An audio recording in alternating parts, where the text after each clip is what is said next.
Do you think a couple becoming incompatible is a legitimate reason to leave a relationship? And if so, to what extent do you think that they need to become incompatible to the point where it's okay for them to leave? I think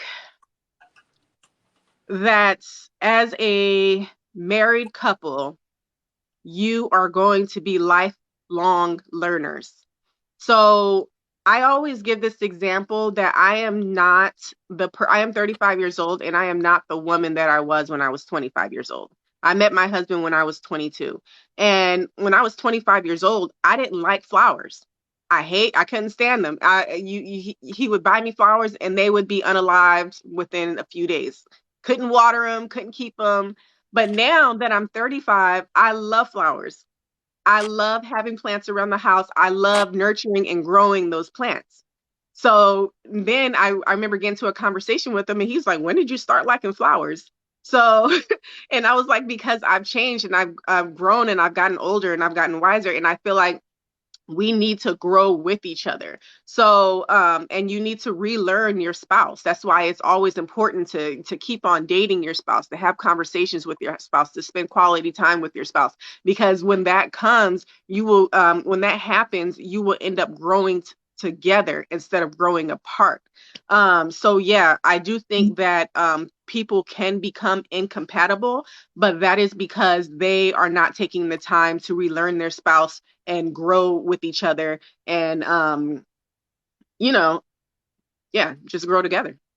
So, as a married woman, if a man and or a woman that's in a relationship, especially a marriage, if they feel like they're becoming incompatible, because like you said, it is important to continue dating your partner and like you said, being a lifelong learner. Like y'all are, everyone, we don't get younger every day, we get older every day. And some people, they actually want to grow, they actually want to evolve in this life and do bigger and better things. Some people don't.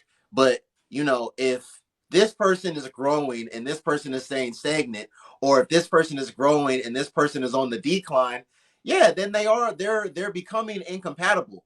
But if there's no verbal or physical abuse going on, if there's no cheating, if this Hmm. man is still a good man, if this woman is still a good woman, I personally don't think that that is a legitimate reason to just up and leave the relationship. Like you should try to like work it out. Like you should try to the person that's on the incline, they should try to help the person that's being stagnant or on the decline.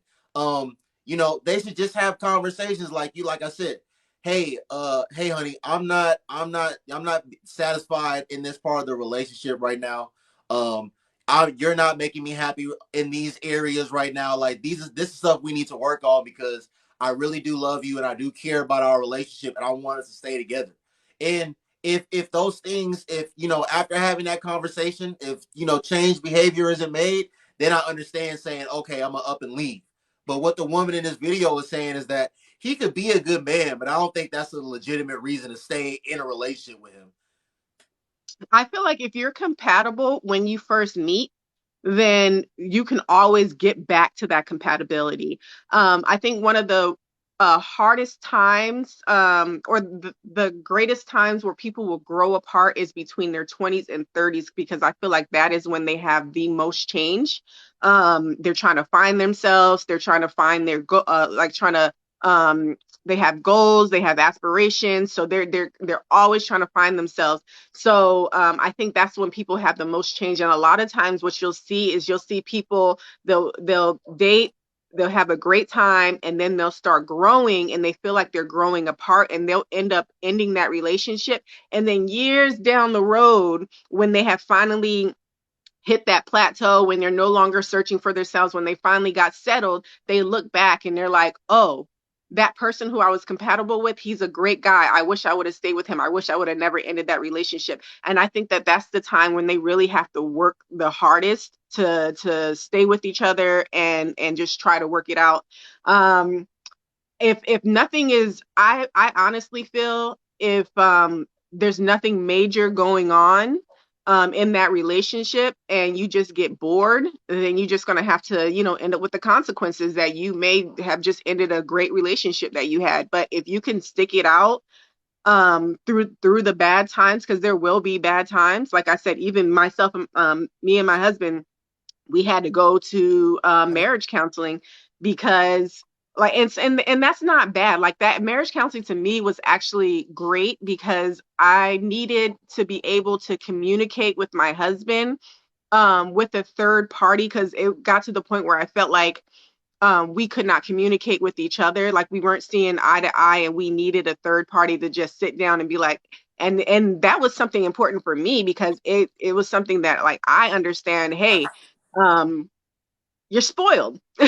This man spoils you. So, um, yeah, I feel like if they can get through those like years of 20 and 30 when they're still trying to find themselves, they will get back to a place that, especially when they have kids, because a lot of people lose themselves when they have kids as well.